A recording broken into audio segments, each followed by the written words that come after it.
ven a mirar. Tengo puesto los ojos.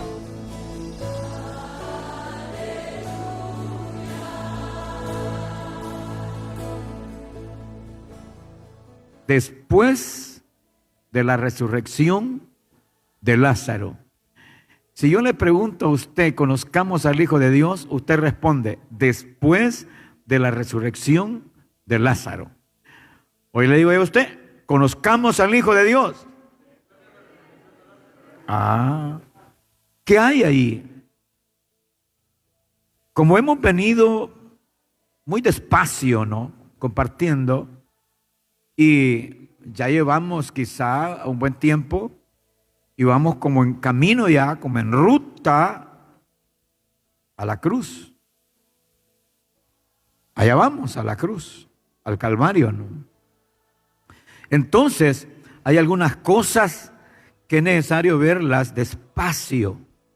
¿Se acuerdan ustedes que la vez anterior hablamos acerca de que Él anunció su muerte? Él anunció su muerte. ¿Se acuerdan de eso? Y explicamos eso de la muerte de Jesús. Cuando dijimos que es necesario de que haya una conciencia, es la palabra, más conciencia de lo que significa, ¿no?, la muerte de Él, ¿no? Somos su pueblo, somos sus hijos, y es necesario tomar conciencia de lo que significa la muerte de Cristo. Y solo quiero repetir quizá los puntos que tocamos el jueves anterior. Hablábamos que ¿qué significa la muerte de Cristo para nosotros? ¿Se acuerdan? ¿Qué significa la muerte de Cristo para nosotros? Dijimos que Jesús anunció su muerte 2 veces. Dijimos que para Pedro significó un sacrificio innecesario.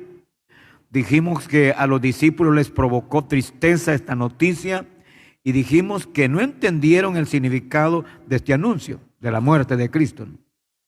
Pero también vimos en segundo lugar cómo actuamos cuando no entendemos el significado de la muerte de Cristo. Esto ya es con nosotros. ¿Cómo actuamos cuando no entendemos el significado de la muerte de Cristo? Dijimos que no miramos la redención como la mira Dios. Dijimos que estorbamos el plan redentor de Dios. Algunas veces somos tropiezo. También dijimos que no visualizamos la obra de Satanás. Satanás tiene su propio proyecto, su propio plan, y es robar, matar y destruir. Dijimos que no visualizamos los alcances de la muerte. La muerte es peligrosa, ¿no? Y también dijimos que ignoramos el porqué, la existencia del infierno, ¿no? Luego, en tercer lugar, vimos ya sobre este tema de que Jesús anunció su muerte. ¿Entendemos el gran significado de la muerte y la resurrección de Cristo Jesús? ¿Entendemos el gran significado de la muerte de Cristo Jesús? Por la muerte de Cristo tenemos redención, salvación y liberación, lo dijimos. Por la muerte de Cristo tenemos perdón de pecados. Por la muerte de Cristo tenemos herencia en los cielos. Finalmente dijimos que por la resurrección de Cristo es válida la muerte del Redentor, y que por la resurrección de nuestro Señor Jesucristo nuestros cuerpos serán glorificados, y que por la resurrección de nuestro Señor Jesucristo dijimos que reinaremos con el amado por los siglos de los siglos. Este fue el mensaje del jueves anterior, que tuvo que ver con eso de que conozcamos al Hijo de Dios, anunciando Él su muerte. Hoy sigamos la secuencia. Hoy el tema es siempre el tema general, el gran tema, conozcamos al Hijo de Dios. Pero el subtema es después de la resurrección de Lázaro. ¿Qué fue lo que pasó después de la resurrección de Lázaro? Hay tres puntos, 3 pensamientos que debo compartirles. 1, el complot para prender y matar a Jesús. Complot, es decir, conspiración. de carácter político, religioso. Luego, 2, Jesús fue ungido para la sepultura.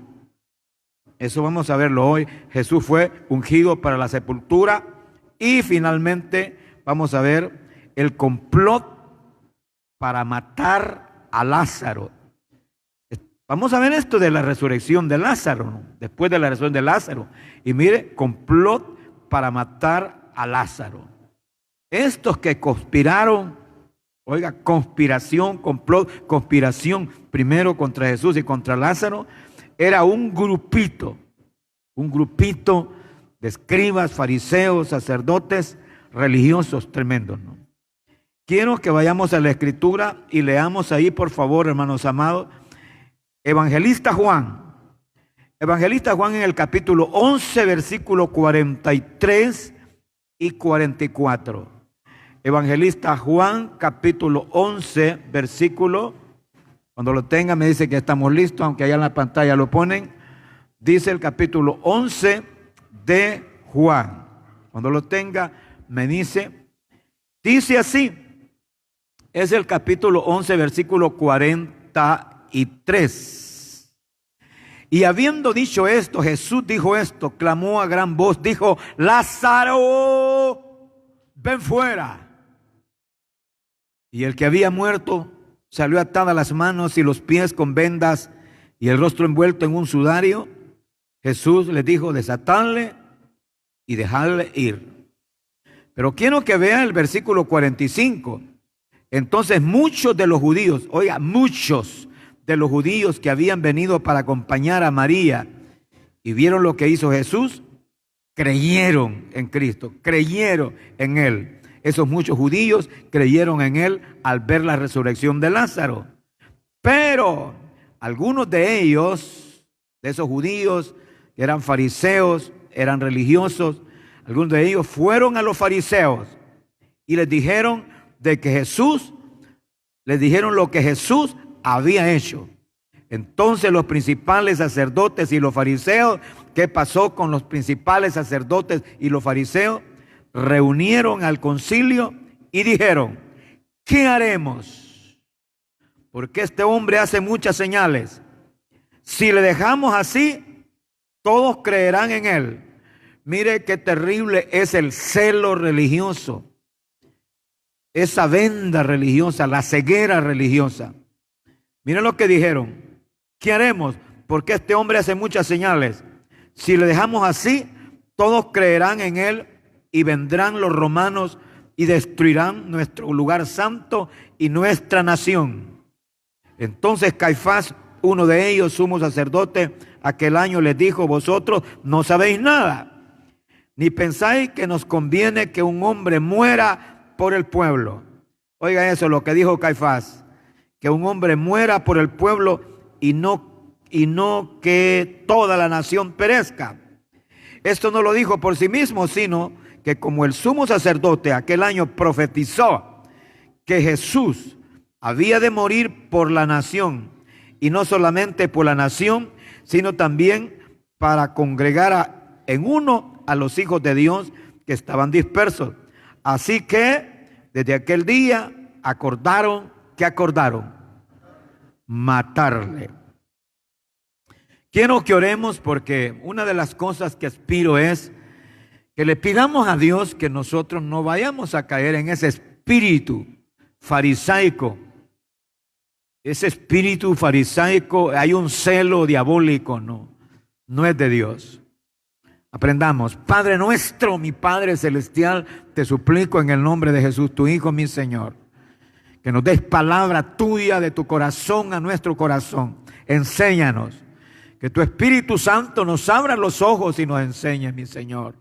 Te lo pido, te lo suplico. Ruego por mis hermanos que están presentes aquí. Pido, Señor, por los que se van a conectar después. Y suplico por los que oirán también después. Y quiero incluir en mi petición, mi Padre, a los enfermos. Intercedo por los enfermos que están en sus casas o en los hospitales. Pido sobre todo por mi hermano Enrique Molina, también por mi hermano Pastor Rafael Ortiz, mi Dios, que se está recuperando con su esposita. En el nombre de Jesucristo, mi Señor y Salvador. Gracias, mi Padre, porque tú nos oyes. Esta es la confianza. Gracias, mi Señor. Amén. Y decimos, amén. Muy bien. ¿Cuál es el tema? Dijimos, conozcamos al Hijo de Dios, que después de que de la resurrección de Lázaro. Fíjense que es importante conocer esto. De Lázaro, de la resurrección de Lázaro, de la vida, diríamos, de su momento de enfermedad, y luego se muere y luego Cristo lo resucita, porque ahí hay tres etapas, ¿no? Primero, Lázaro está enfermo. Su casa en Betania, ¿no? Sus hermanas, Marta y María. Primero, Lázaro está enfermo. Después, Lázaro muere. Y el tercer escenario que es tan lindo es, Lázaro es resucitado. Cristo lo resucitó, ¿no? Después de 4 días de estar en la tumba. Este pasaje bíblico solo lo menciona el evangelista Juan en el capítulo 11 y 12. No sé las razones por qué Mateo no dijo nada, Marcos también no dijo nada, ni Lucas. Pero Juan lo describe y se mandó de veras con este caso. Les invito que en su casa lo relean ustedes. Ese capítulo 11 donde Jesús, donde se enferma y Cristo tiene que ir con los discípulos y dice, Lázaro está enfermo. Pero luego le avisan a Jesús, Lázaro se murió.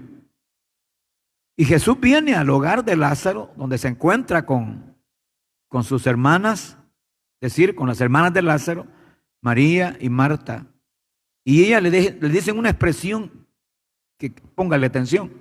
Si tú hubieras estado, mi hermano no hubiera muerto. Eso es importante, ¿no? Si tu presencia, si tú hubieras estado, mi hermano no se habría muerto. Claro, Jesús les dice, ¿dónde lo pusieron? Pero quiero que retome esa palabrita. Si tú hubieras estado, mi hermano no habría muerto. Algunas veces nosotros no tomamos en cuenta esto. Cuando suceden en nuestros hogares, oiga, cuando suceden en nuestros hogares los grandes problemas que no queremos que surjan, ¿sabe qué es lo que pasa? Ausencia de Cristo. Si Jesús hubiera estado, a lo mejor mi madre, mi hijo, no se enferma. Si Jesús hubiera estado presente en mi hogar, a lo mejor mi hogar no se destruye. Y los hogares muchas veces se destruyen porque descuidamos la presencia de Cristo. Si Jesús hubiera estado, diríamos nosotros, mis hijos no se hubieran perdido. Eso amerita analizarlo y quizás armar un sermón solo de eso. Ahora, Jesús llega y le pregunta, ¿y dónde lo pusieron? Y lo llevan allá y le dicen, pero es que ya tiene 4 días de estar muerto. 4 días. En otras palabras, ya. Pero él dijo, llévenme y voy. Cuando estaba ahí, Jesús dijo, quiten la piedra. Se los dice a la familia, quiten la piedra. ¿Acaso Jesús no podía quitar la piedra? ¿Acaso Jesús no podía ordenarle a la piedra, ruédate o quítate? Podía. ¿Acaso no podía decirle a un ángel, quítame la piedra? No, ustedes quiten la piedra. Eso tiene un mensaje para nosotros. Hay casos imposibles muchas veces en la vida. Imposibles. Que un hijo esté en las drogas o en el alcoholismo y no lo deja. Que un problema de hogar imposible, decimos nosotros. No, para Dios no hay nada imposible. Pero la pregunta es, ¿y si Jesús nos dijera, mira, tienes que quitar la piedra? En otras palabras, tienes que hacer algo tú. Tienes que poner algo de tu parte tú. Y fue lo que hicieron. Rodaron la piedra, quitaron la piedra y Jesús le habló a Lázaro y Lázaro resucitó. Este es un resumen de lo que ocurrió, ¿no? Lo que me interesa hoy es las consecuencias que trajo eso. Eso le trajo a Cristo un gran problema, pero serio problema. Y aquí está ya la primera parte, ¿no? Ese problema de haber resucitado Lázaro, una gran noticia, una gran novedad, un escándalo, toda la gente asustada, sorprendida. Algunos daban gloria a Dios y otros no. Pero ¿qué sucedió? Aquí lo acabamos de ver, ¿no? Dice el versículo 45 del capítulo 11. Entonces muchos de los judíos que habían venido para acompañar a María, como quien dice, a darle el pésame, vieron lo que Jesús hizo. Y ellos, claro, donde vieron este milagro, creyeron. Sorprendidos, ¿no? Pero aquí está el problema en el versículo 46. Pero algunos de ellos, de todos esos judíos, fueron a los fariseos y les dijeron lo que Jesús había hecho. Fueron con la noticia. Recuerde que la vez pasada estudiamos a los fariseos. Les dijimos que era una secta, era un grupo de religiosos, fariseos, y que el otro grupo era de los saduceos. Y que los fariseos lo estudiamos despacio, ¿se acuerdan? Que Jesús chocó con ellos y les decía fariseos hipócritas, fariseos hipócritas, fariseos hipócritas. ¿Por qué eran hipócritas? Y yo le tengo miedo a ese espíritu farisaico en la vida cristiana. Porque el fariseísmo es algo de apariencia, ¿no? Hay un celo diabólico, satánico, ¿no? Es necesario analizar esto. ¿Qué pasó con estos fariseos en el versículo 47?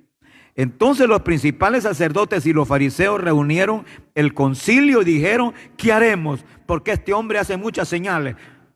El milagro de Cristo, en lugar de darle gloria a Dios, los preocupa. ¿Por qué les preocupaba? Porque la gente se volcaba a creerle a Jesús. Y eso era lo que ellos no querían. ¿Qué haremos? Porque este hombre hace muchas señales. Si le dejamos así, todos creerán en él. No, hombre. Y el versículo 53 dice, y así que desde aquel día acordaron matarle. Aquí no hay otra que lo matemos. Ay, hermano, el celo, estas situaciones peligrosas, ¿no? Por eso yo no estoy muy a gusto en estos momentos con mi país. Porque hay una situación tremenda de los políticos. Y hay muertos con los deportes cuando no se entienden, se pelean y hasta se matan. Y hay muertos también en los políticos cuando no se entienden y hasta se matan. ¿Recuerdan cuando mataron a Kennedy, presidente de los Estados Unidos? No. Y hay muertos en la parte religiosa cuando no se entienden y hasta se matan. Qué peligro, es peligroso, ¿no? Así que acordaron matarle. Eso dijo el versículo 53. Quiero que veamos la primera parte. El complot para prender y matar a Jesús. Complot significa conspiración. Conspiración de carácter político o de carácter religioso o de carácter social. Conspirar es planear. ¿Cómo voy a hacer para eliminar a esta persona o a estas personas que las considero adversarios? La palabra enemigo es muy fuerte, ¿no? Planearlo. Y eso fue lo que hicieron.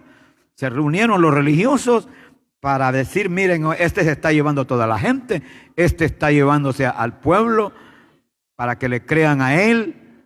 No. Es necesario que lo matemos. Ese es complot. Ahora, quiero que vean una serie de versículos. Ya vimos el versículo 43 y el 53 de Juan. Ya no lo vamos a ver de nuevo porque ya lo vimos, que ellos acordaron matarle. Pero vea Mateo 26, 1 al 5, Marcos 14, 1 al 2 y Lucas 22, 1 al 2. ¿Qué dice Mateo 26, 1 al 5? Así rapidito.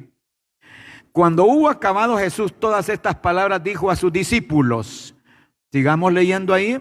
Es Mateo 26, versículo 1 hasta el 5. Sabéis que dentro de 2 días se celebra la Pascua, dijo Jesús. Sabéis que dentro de 2 días se celebra la Pascua y el Hijo del Hombre será entregado para ser crucificado. Miren, muchachos, a los discípulos. Dentro de 2 días se celebra la Pascua. Pero yo voy a ser entregado y me van a matar, me van a crucificar. Jesús ya lo sabía. Bueno, ahí es la cita de Mateo, ¿no? Pero lo mismo está diciendo Mateo 26, 3.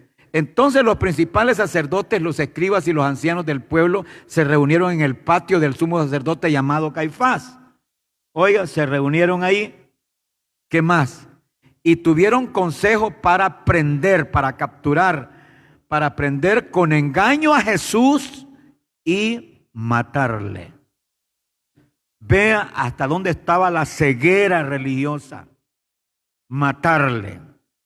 Ahora, pero decían, no durante la fiesta para que no se haga alboroto en el pueblo. No lo hagamos ya para que no se haga alboroto entre el pueblo. Hasta ahí. Ahora vamos a ver Marcos. ¿Qué está diciendo Marcos? Prácticamente lo mismo, 4, 1 al 2. 2 días después era la Pascua y la fiesta de los panes sin levadura. 2 días después. Y buscaban los principales sacerdotes y los escribas cómo prender por engaño y matarle. El fin era matarlo. Y decían, no durante la fiesta para que no se haga alboroto en el pueblo. ¿Leímos lo que dijo Marcos? Ajá. Lucas, vuelve también a lo mismo. Lucas 22, 1 al 2. ¿Qué dice Lucas? Estaba cerca la fiesta de los panes sin levadura, que se llama la Pascua. Y los principales sacerdotes, oiga, los principales, los cabecillas, y los principales sacerdotes y los escribas buscaban cómo matarle porque le tenían temor al pueblo. Dicen, ya se ganó mucha gente. Hay que matarlo. Y los principales sacerdotes y los escribas buscaban cómo matarle porque temían al pueblo. ¿Lo leímos? Bueno, ¿cuál era el fin común de estos hombres llamados sacerdotes, escribas, fariseos? ¿Qué era lo que querían? Matarlo. ¿Y qué era lo que estaban haciendo? Conspirando. ¿Y cómo se llama eso? Lo acabamos de decir acá. Complot. ¿Originado de qué? ¿Cuál era el problema? Porque había resucitado a un judío llamado Lázaro. Y que esa resurrección, después que ese hombre había estado 4 días muerto, a ellos les impacta como el pueblo cree en Jesucristo, como quien dice, nos van a dejar las sinagogas solas. Hermano, hay maldad, sinceramente, en el corazón del ser humano, ¿no? Duele el corazón, ¿no?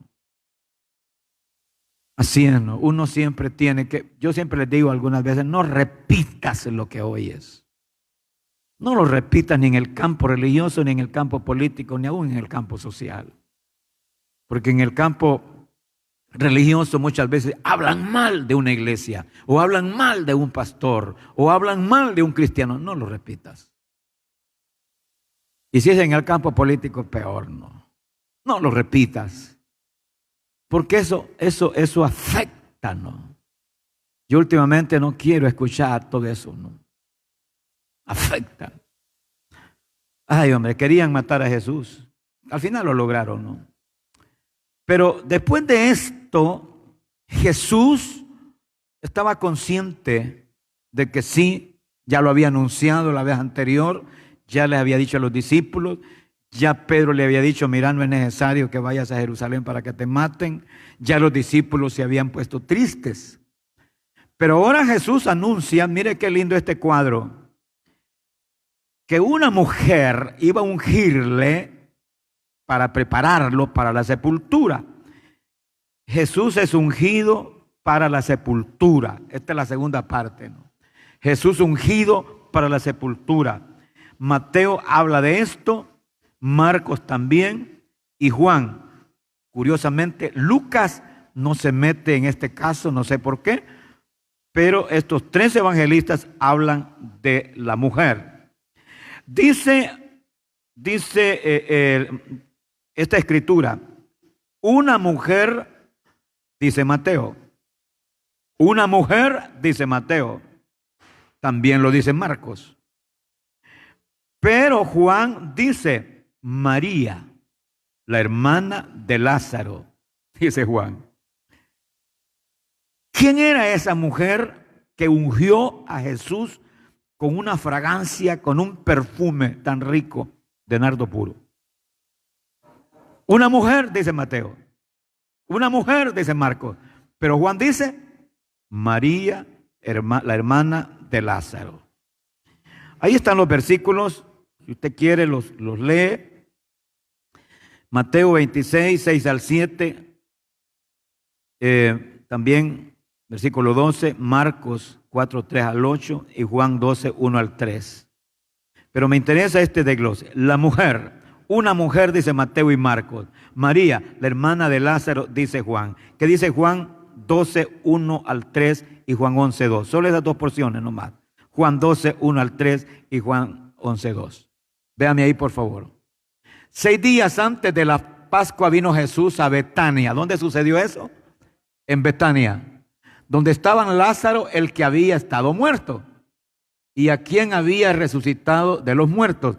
Mire, ahí se sentó Jesús con Lázaro. Ya no con el Lázaro muerto, ni el Lázaro enfermo, sino con el Lázaro resucitado. Porque allí le ofrecieron una cena a Jesús. Ya vamos a ver eso, ¿no? Entonces, ¿quién era esa mujer? Jesús dice, lo ha hecho para prepararme para la sepultura. Lo dijo en Mateo 26, 12. Es decir, derrama el ungüento sobre la cabeza de Jesús. Y Jesús dice, lo ha hecho para prepararme para la sepultura. Luego Marcos dice, se ha anticipado a ungir mi cuerpo para la sepultura. Marcos 14, 8. Y Juan dice, para el día de mi sepultura ha guardado esto. Los tres se refieren a esta mujer que derramó el ungüento. No diga el alabastro, porque el alabastro era el frasco que se quebraba, ¿no? Hoy podemos decir un frasco de porcelana si quiere, ¿no? No, era un ungüento riquísimo, una fragancia de nardo puro. Pero ¿qué dice Jesús? Me interesa esto. ¿Qué dice Jesús? Lo ha hecho para prepararme para la sepultura, Mateo 26, 12. Se ha anticipado a ungir mi cuerpo para la sepultura, Marcos 14, 8. Para el día de mi sepultura ha guardado esto, Juan 12, 7. Ahora, ¿fue donde sucedió eso? En Betania. ¿En casa de quién? De Simón el leproso. Mateo 26, 6 y Marcos 14, 3. Es interesante este dato. Mire, porque al derramar este perfume sobre mi cuerpo lo ha hecho a fin de prepararme para la sepultura. Dice Jesús allá en Mateo, que esa mujer prepararlo para sepultura. Y estando Jesús en Betania, en casa de Simón el leproso. No confundamos, a mí ya me habían dicho que la cena que a él le ofrecieron fue en la casa de Lázaro. No, Lázaro llegó ahí y se sentó con Jesús, pero fue en la casa de ¿quién? De Simón el leproso. Es interesante ese dato. No era la casa de Lázaro. Simón el leproso preparó la cena, invitó a Jesús e invitó a Lázaro. Y Lázaro estaba ahí sentado con Cristo. Esto es importante, ¿no? Ahora, es importante el dato también, el perfume. Mateo 26, 7 dice que el perfume era de gran precio. Mateo 26, 7 dice que el perfume era de gran precio. ¿Ya? Mateo 26, 7. Vino una mujer con un vaso de alabastro de perfume de gran precio y lo derramó sobre la cabeza de él, estando sentado a la mesa. Ajá. Pero luego dice Marcos 14, 3. Perfume de nardo puro de mucho precio. Marcos 14, 3. Está diciendo, pero estando él en Betania, en casa de Simón el leproso, y sentado a la mesa, vino una mujer con un vaso de alabastro de perfume de nardo puro de mucho precio, y quebrando el vaso de alabastro, se lo derramó sobre su cabeza. Mire qué interesante este dato, ¿no? Ahora, era de mucho precio. Una mujer lo derramó sobre la cabeza, ¿no? Pero vean lo que está diciendo Juan. Me gusta Juan. Juan se preocupa por algunos datos. Dice ahí en el versículo 3 del capítulo 12, Juan 12, 3. María. Entonces María tomó una libra de perfume de nardo puro, de mucho precio, y ungió. ¿Qué fue lo que ungió? Los pies de Jesús, y los enjugó con sus cabellos, y la casa se llenó del olor del perfume. Oiga esto. Los evangelistas Mateo y Marcos dice que derramó el perfume sobre su cabeza. Y Juan está diciendo ahí que los pies. ¿Verdad que es interesante? Los pies. Pero ¿qué fue lo que dijo Jesús antes? Lo hizo esta mujer para prepararme para la sepultura. Lo voy a volver a repetir. Ungió mi cuerpo para la sepultura, para el día de mi sepultura. Hoy quiero que lo apliquemos. Juan dice que sobre la cabeza, las mujeres dicen que sobre la cabeza. Claro que sí. Y Juan complementa los pies y los enjugó con sus cabellos. ¿Cuál es la aplicación? ¿De qué habla el ungüento en la Biblia? ¿De qué habla el perfume, el ungüento rico? ¿De qué habla? ¿Cuál es la tipología? Si yo le pregunto a usted, hablemos de los tipos del Espíritu Santo. ¿El Espíritu Santo es agua? No, no es agua, pero el agua es tipo. O es símbolo, mejor dicho. Hablemos de los símbolos. El agua es símbolo del Espíritu Santo por sus características. El fuego. El Espíritu Santo no es que sea fuego, literalmente me va a quemar, ¿no? El símbolo del fuego se aplica al Espíritu Santo porque Él se enciende en mi vida. Por eso el hermano profético es un lindo que dice quema, quema, quema, quema. Mire. Pero ahora viene la unción, el aceite de la unción. Perfume rico. En el aceite de oliva se depositaban las especias aromáticas de flores, de cascaritas, de hojas perfumadas riquísimas, y se armaba lo que llamaba la santa unción. ¿Símbolo de quién es? Del Espíritu Santo de Dios.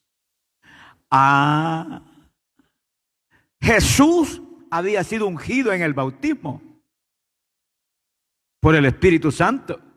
¿Cuál fue el símbolo que vimos? Una palomita blanca. Pero ahora está siendo ungido, ¿para qué? Para la sepultura. ¿Cuál es el símbolo? El ungüento. Hoy la pregunta es, nosotros con sinceridad, en nuestro preparar de nuestra vida para el más allá, ¿vivimos una vida ungida? No responda, solo piense. Una vida ungida por el Espíritu Santo, de pies a cabeza o de cabeza hasta los pies. Cada quien vaya pensándolo. Si una persona se muere y se va a la sepultura sin la unción, sin que el Espíritu Santo haya tomado control de su vida, a la luz de la Biblia, yo no le aseguro que se levante. Porque dice Romanos, capítulo 8, versículo 11, que el que nos va a levantar de la tumba es el Espíritu Santo de Dios. ¿Verdad que es interesante? Por eso no es que sea malo ir a ungir a un enfermo que ya está para irse. Usted llega, ora por él y lo unge con aceite de la cabeza hasta los pies. No es que ese aceite, no, pero creemos. Y no criticamos a los católicos cuando el padre va a darle los santos óleos, que es una especie de ungüento que le echa al que se va a morir, ¿no? Por esto. Pero aparte de eso, si le van a echar aceite o no le van a echar aceite, lo que sea, la gran pregunta es nuestra vida diaria, es nuestra vida bajo la unción del Espíritu Santo. ¿Y qué me importa si me muero? Ese es el punto. Bajo la unción del Espíritu Santo. Nos deja una enseñanza Jesús, ¿no? Pero pasemos a la tercera parte. El complot para matar a Lázaro. Imagínese usted este grupito de gente que eran los fariseos, que eran malos. No, hombre. Querían matar a Jesús, eliminar a Jesús, porque había resucitado a Lázaro. Si Lázaro se hubiera muerto y se queda en la tumba, pues ahí terminó, nadie hubiera dicho nada. Pero como Jesús lo resucitó después de 4 días y una gran multitud de gente lo buscaba y lo seguía, hay que matar a Jesús. Pero ahora léase el complot contra Lázaro. Conspiraron también contra Lázaro. Juan capítulo 12, versículos 9 al 18. Léamelo por favor. Juan capítulo 12, 9 al 18. ¿Qué dice ahí? Gran multitud de los judíos supieron entonces que él estaba allí y vinieron, no solamente por causa de Jesús.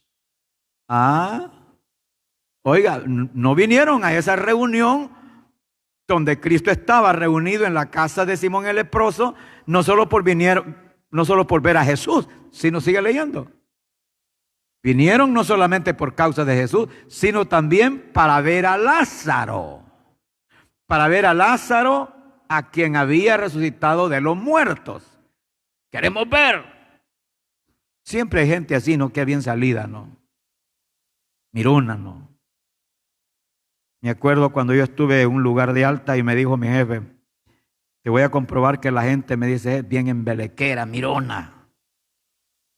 Y allá afuera, casi en la calle, tú te vas a quedar viéndome hacia arriba el árbol y yo te voy a señalar. Y te voy a decir, ¿lo ves?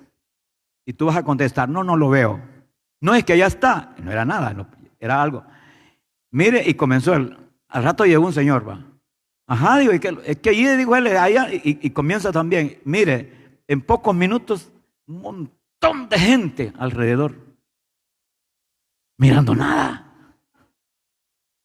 Yo no sé si solo los salvadoreños somos así. Yo creo que todos los seres humanos somos así, ¿no? Cuidado también con eso, uno debe ser muy prudente, ¿no? Oye, pues aquí vamos a ver, dicen que este Lázaro se murió 4 días y que Jesús, ese nazareno que anda allí, lo resucitó. Vamos a ver. Y fueron a ver. ¿Qué dijo ahí? Pero los principales sacerdotes acordaron dar muerte también a Lázaro. Dijeron, ¿por qué no me repite los versículos, hermano amado? Ahí, el Juan. Gran multitud de los judíos supieron entonces que es Jesús, que Él estaba allí y vinieron no solamente por causa de Jesús, sino también para ver a Lázaro, a quien había resucitado Jesús de los muertos. El siguiente versículo. Pero los principales sacerdotes acordaron dar muerte también ¿a quién? A Lázaro. ¿Por qué? El siguiente versículo. ¿Por qué? Porque a causa de él, a causa de Lázaro, muchos de los judíos se apartaban y creían en Jesús. Todo el problema era porque creían en Jesús. ¿Por qué se molesta usted cuando una persona a usted le habla de Cristo y no quiere creer? Tranquilo, tranquila. Da tristeza, ¿no? Pero no se ve enojar usted, ¿verdad? Viera coscorronearlo, ¿no? No. Ellos molestos, pero fúricos, porque la gente creía en Jesús a causa de la resurrección de Lázaro. Así que también a Lázaro le toca, dijeron. Lo vamos a matar. Conspiraron contra Jesús y contra Lázaro. ¿Qué es lo que hay en el corazón de esa gente? Maldad. Simplemente maldad. Porque ellos decían, muchos judíos se apartaban y creían en Jesús. La guerra histórica para los que creen en Cristo Jesús. Ya lo hemos hablado acá en el estudio de Apocalipsis, cómo murieron cristianos en los primeros años de la era cristiana. Cómo fueron perseguidos los cristianos. Cómo los césares, los emperadores romanos, hicieron persecución, 10 grandes persecuciones, y murieron muchos cristianos. No le va a caer bien a algunos de ustedes, pero algunos santos de la Iglesia Católica. Increíble, ¿verdad? Algunos santos de la Iglesia Católica, usted ve ahí las imágenes, yo no estoy de acuerdo con eso, pero no podemos nosotros hacer un lado a la historia. Muchos hombres de esos fueron aquellos mártires que no se rindieron y que la Iglesia Católica los hizo, los proclamó santos. Le pongo un ejemplo. Póngase de pie un jovencito, solo me necesito un joven de 18 años. Un joven de 17, 18 años. Vamos a ver. No hay, ¿no? Algo cerca, pues. Un jovencito que tenga 19, pues. 20, 17. Junior. ¿Dónde está? Allá está. Ahí lo tiene usted. Junior, ponete de pie. Gracias, hijo. Siéntate. ¿Sabe? Había un joven que se llamaba Sebastián y que la Iglesia Católica lo canonizó y lo declaró santo y se llama San Sebastián. Sebastián era un joven y pertenecía a las Fuerzas Armadas y se convirtió al cristianismo y le dijeron, deja eso. No, déjalo. No, pues te vamos a matar, pues mátenme. Y lo sacaron afuera. Como no eran fusiles con balas, sino que eran tipo flechas, ¿no? Mire, ¡pa! ¡pa! ¡pa! Con la espada lo mataron. Murió mártir, pero no negó a Cristo. Claro, eso no significa que vamos a ir a ver la imagen, ¿verdad? Y a prostrarnos ni nada de eso, no. Pero yo lo que quiero es que usted también sea prudente, ¿no? Muchas veces no sabemos la etimología de por qué. La famosa Virgen Santa Lucía, ¿no? Santa Lucía, que en la mano tiene un plato y en ese plato tiene 2 ojos. ¿Por qué? Porque ella murió mártir, porque no negó a Cristo y le sacaron los ojos. ¿Qué quiero decirle? Es necesario que seamos nosotros sinceros. Si usted le atacan por la causa de Jesucristo, le dicen cosas. No, hombre, hubieron otros que sufrieron cosas mayores y hasta sus vidas, ¿no? Por causa del cristianismo. Mire de dónde viene. Los judíos matando a Jesús y querían matar a Lázaro por causa de la fe. Reflexionen, ¿no? Reflexionemos todos. ¿Cuál es la conclusión de todo esto? La gran pregunta es, solo cuando vivimos una vida llena del Espíritu Santo, esa unción, tenemos la capacidad para ser comprensivos, tolerantes y sobre todo soportar cualquier embate que venga sobre nuestra vida. Oye, quiero que oremos. Porque usted no sabe, en cualquier momento nos puedan tocar cosas peores. No hemos sufrido nada, nada, nada. Mi Padre Santo, mi Padre Eterno, tú nos conoces, Señor. Mi Dios, mi Señor. Oh, Dios mío, yo no quiero tener un espíritu de fariseo. Dígaselo a Jesús. Yo no quiero tener un espíritu de fariseo. No hay sensibilidad, no hay amor. Es un celo satánico, diabólico. Oh, Dios mío. Tú dijiste, Jesús, en esto conocerán que son mis discípulos, que se aman los unos a los otros. Danos de esa unción, de ese frasco, que nuestras vidas, Señor, sean llenas y ungidas por tu Espíritu Santo. Gracias, mi Padre Celestial. Te recuerdo, mi Padre, por la salud, por la sanidad de mis hermanos que están enfermos en los hospitales y en las casas. Que tu Espíritu Santo les toque ahí sus cuerpos, en el nombre de Jesús. Gracias por la salud de mi hermano Rafael Ortiz, tu esposita. Gracias, mi Señor, por mi hermano Molina, que se está recuperando. En el nombre de Jesús, pido, intercedo por todos aquellos, Señor, que sufren por tu causa, Cristo. Gracias, mi Padre, en el nombre de Jesucristo, mi Señor y Salvador. Amén. Y decimos todos...